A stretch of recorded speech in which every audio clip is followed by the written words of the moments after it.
en las que participa. Bueno, hablando de temas electorales, me da gusto recibir en la línea telefónica al consejero del Instituto Nacional Electoral, Ciro Murayama, a quien damos la más cordial de las bienvenidas. ¿Qué tal, Ciro? Qué gusto, buenas tardes. Al contrario, el gusto es mío, muy buenas tardes. Pues, Ciro, platícanos, por favor, cómo vamos en materia de reporte de los candidatos en cuanto a ingresos y gastos en este proceso de campañas en los estados donde va a haber elecciones el próximo mes. Tengo entendido que particularmente los aspirantes a gobernadores sí han dado información, pero no tanto así los que van para los congresos locales. ¿Es esto cierto? En efecto, el día de hoy hubo una sesión del Consejo General y en la misma aprovechamos para presentar un corte al 6 de mayo de los primeros 35 días de las campañas a gobernador que están transcurriendo, acerca de cómo va la información de los actores políticos. Y lo que encontramos es que en las 4 entidades donde va a haber elecciones y por tanto en las cuales hay campañas, hay registrados 3.156 candidatos, pero 2.725, esto es el 86%, no han asentado en el sistema integral de fiscalización del INE ninguna operación de ingreso o gasto. En buena medida se trata de candidatos a regidores, alcaldes y a diputados locales. Es mayor el cumplimiento de los aspirantes a las gubernaturas que están en juego en Coahuila, el Edomex y Nayarit, pero tampoco tenemos en estos candidatos, en los más visibles, un nivel de cumplimiento alto en términos de el número de operaciones que registran. Ellos tienen la obligación, todos los candidatos, de ir reportando en tiempo real al INE sus operaciones, ir presentando los movimientos que hacen a su favor en términos de ingresos, de recursos que depositen sus partidos, los simpatizantes, ellos mismos, los militantes de las fuerzas políticas que les apoyan, y también tienen la obligación de ir reportando en tiempo real cada gasto, es decir, las contrataciones que van haciendo, los servicios que van pagando, los bienes que van comprando.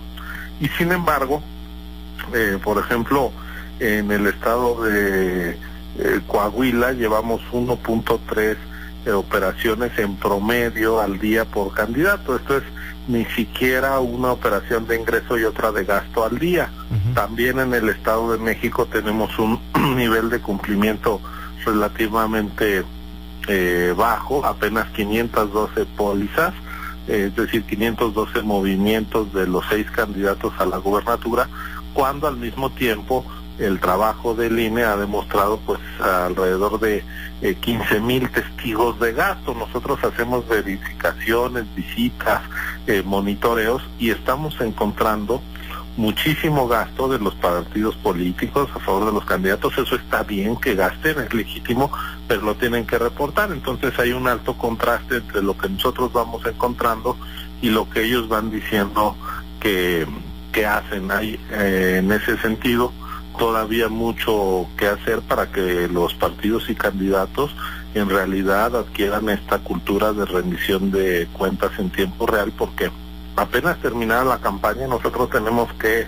examinar toda la información para ir preparando nuestras conclusiones como autoridad fiscalizadora, porque a partir de la reforma de 2014 las elecciones se validan también tomando en cuenta los gastos de los partidos. La propia Constitución dice que una de las causales de nulidad es el rebase en el gasto en el tope de campaña, en más de 5% en una elección cerrada. Entonces, por eso nosotros tenemos la obligación de acabar en plazos muy breves con la fiscalización, y por tanto los actores políticos tienen que ir rindiendo sus informes día a día hasta que se cierra la campaña.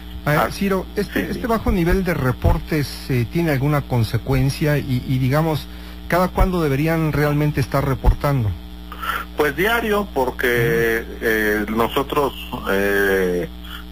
tenemos un sistema de contabilidad en línea, el sistema integral de fiscalización, y ahí ellos tienen que mover, que ir cargando cada movimiento. Además, todo el dinero debe de pasar por cuentas bancarias para dejar rastro, es decir, tiene que conocerse quién es la persona que le está aportando a cada candidatura recursos. Eso debe de dejar huella en una cuenta bancaria, y también cada pago debe de salir de la misma. Y los partidos tienen, los candidatos, hasta 3 días de tolerancia, digamos, para cargar una operación. Si hoy hacen una operación, tienen 72 horas más para reportarla.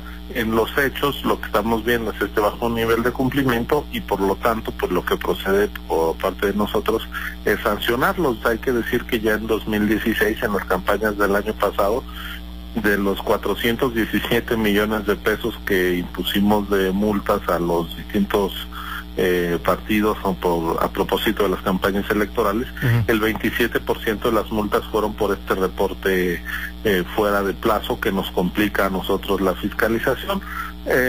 Para darte un ejemplo, ahora los partidos en el Estado de México, que es la entidad con más intensidad en las actividades proselitistas, están informando gastos por 140 millones de pesos, unos 4 millones de pesos al día entre todos.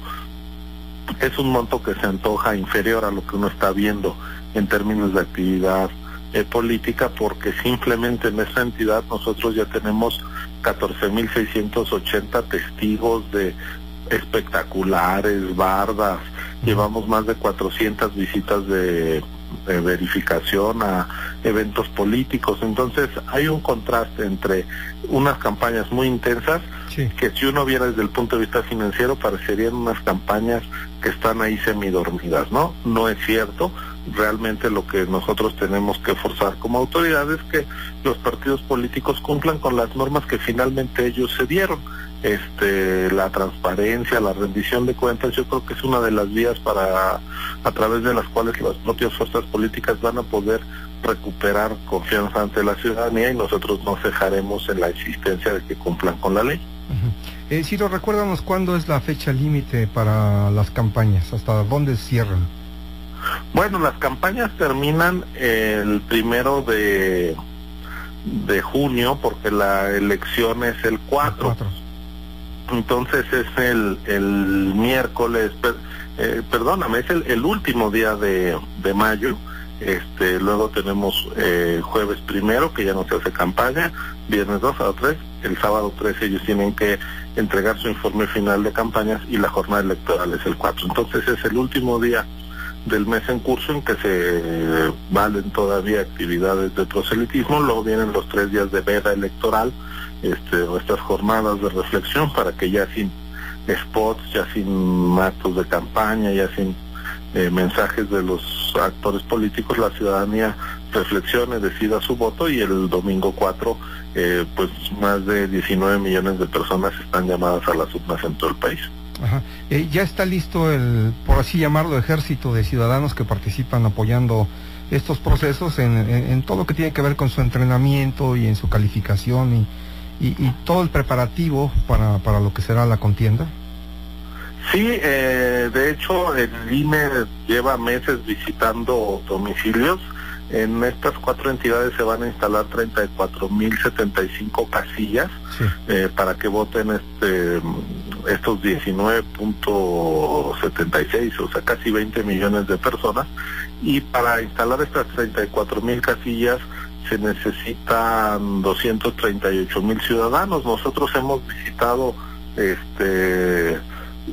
a cientos de miles de personas para decirles que fueron sorteados, y de ahí se ve pues quienes saben leer y escribir, quienes están en posibilidades de desarrollar este trabajo, de ser los funcionarios de mesa directiva de casilla, y vamos bien. Los números demuestran que la tarea de capacitación del INE marcha como suele ser, con mucha precisión, y lo que estamos convencidos es que nadie que quiera votar se quedará sin hacerlo. Va a haber casillas en todo el territorio de los 4 estados en donde hay elecciones, en este caso Coahuila, Estado de México, Nayarit y Veracruz, y pues ya la única incertidumbre que hay es quiénes serán los ganadores. Es la única incertidumbre legítima en democracia y no la conoceremos hasta ese día, y está solo en manos de la gente que vaya a votar la decisión de quién gobernará y quién ocupará los cargos de representación.